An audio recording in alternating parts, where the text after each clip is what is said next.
ஒரு document include பண்ணிருக்காங்க. Bihar SR சொல்லுங்க என்ன சார்?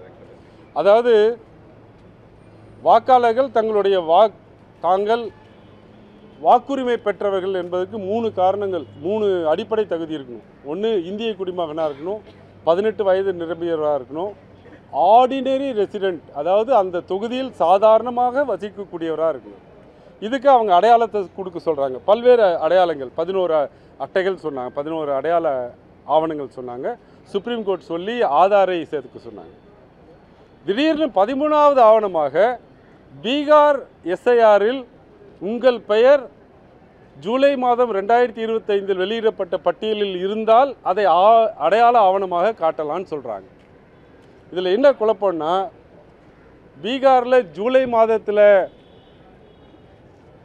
ஆர்டினரியாக வசிக்கக்கூடியவர், சாதாரணமாக வசிக்கக்கூடியவர் என்று தேர்தல் ஆணையம் முடிவு பண்ணி ஒருத்தரை வச்சுட்டு, அதன் அடிப்படையில் அவர் நவம்பர் மாதம் அங்கே தேர்தலில் ஓட்டு போட்டுட்டு, தமிழ்நாட்டில் நவம்பர் மாதம் நான் தமிழ்நாட்டில் சாதாரணமாக வசிக்கக்கூடியவன் அந்த அடையாள அட்டையாக காட்டலாம் அப்படின்னா அது சட்டத்துக்கு புறம்பா இல்லை, காமன் சென்ஸுக்கு எதிராக இருக்குது.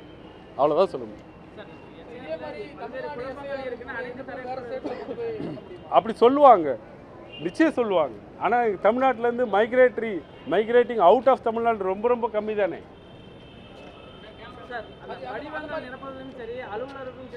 பல்வேறு குழப்பங்கள் தொடர்ந்து. ஆனால் மாநில தலைமை தேர்தல் அதிகாரி இப்போ வரைக்கும் ஒரு செய்தியாளர் சந்திப்பை நடத்தவும் மாட்டேங்கிறாங்க, அதுக்கான விளக்கமும் கொடுக்குறது. அது எப்படி சொல்லுங்க? தேர்தல் ஆணையம் அரசியலமைப்பு சட்டத்தின்படி அந்த அரசியலமைப்பு சட்டத்தை உருவாக்கி தந்த மக்களுக்காக செயல்படக்கூடிய ஒரு ஆணையம். அந்த ஆணையம் இந்த தவறுகளை சரி செய்து கொள்ளும். அந்த ஆணையம் மக்களுக்கு உரிய விளக்கங்களை வழங்கிடும் என்பதை நாங்கள் எதிர்பார்க்கிறோம். அவ்வளோ. தேங்க்யூ.